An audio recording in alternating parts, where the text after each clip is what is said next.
आताच एक गुलाल झालेला आहे, तर आपण विचारूयात त्यांना. दादा काय नाव आहे तुमचं? आता आमची गाडी रियांश रवींद्र पाटील पियुष मदन कुडावकर या नावानेच पळतो.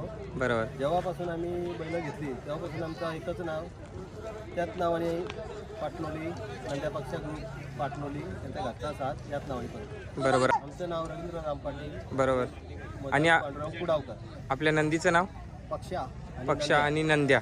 बरोबर. बघू शकता यांचा गुलाल झालेला. दादा कुठे राहिला तुम्ही? पाटणोलीला पनवेल. पनवेल पाटणोली. बघू शकता दादा या वर्षीचा कितवा गुलाल आहे? साधारण 18वा गुलाल. 18 गुलाल असेल. बरोबर. बघू शकता नंद्या आणि पक्षा यांचा गुलाल झालेला आहे आणि त्यांचा 18-19वा गुलाल आहे यावर्षीचा. बघू शकता. तर दादा तुम्हाला हा नाद कधीपासून लागला? साधारण आम्हाला 2023. बरोबर. 2023 पासून नाद. पहिला मी हा वासरू घेतला 2023ला. बरोबर. एका बैलापासून आम्ही सुरुवात केली. आता सध्या आमच्या गोट्याला 4 बैल आहेत. बरोबर. म्हणजे दावणीला 4 नंदी आहेत सध्या. 4 नंदी. बघू शकता हे होते पनवेलवाले.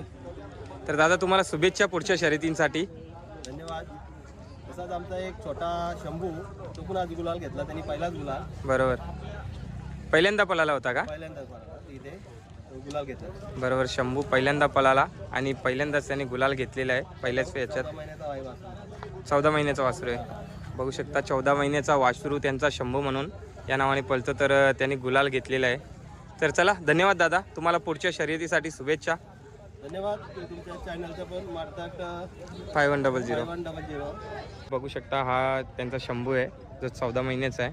दादा काय सांगाल शंभूबद्दल? हा शंभू आमच्या घरच्या गायचाच आहे वासरू. बरोबर. त्याला आम्ही पहिल्यांदाच अड्डे आणला तर पहिल्याच त्यांनी गुलाल घेतला. हा सध्या 14 महिन्याचा आहे. श्री नंद्या पक्षा वकील ग्रुप याचा एक गवता सितारा म्हणून आम्ही त्याला चालू केला आहे. आता बरोबर. आमचं नाव करेल असं आम्हाला तर वाटतंय, पण आज त्याच्या पळण्यात आम्हाला त्यांनी दाखवून दिला तर मी काहीतरी ग्रुपचं तुमचं नाव काढेल. बरोबर. 14 महिन्याचा आहे आणि पहिल्यांदाच गाडीला झुपला होता. पहिल्यांदाच त्यांनी गुलाल पण घेतलेला आहे. बघू शकता शंभू पनवेलवाल्यांचा. बघू शकता गावठी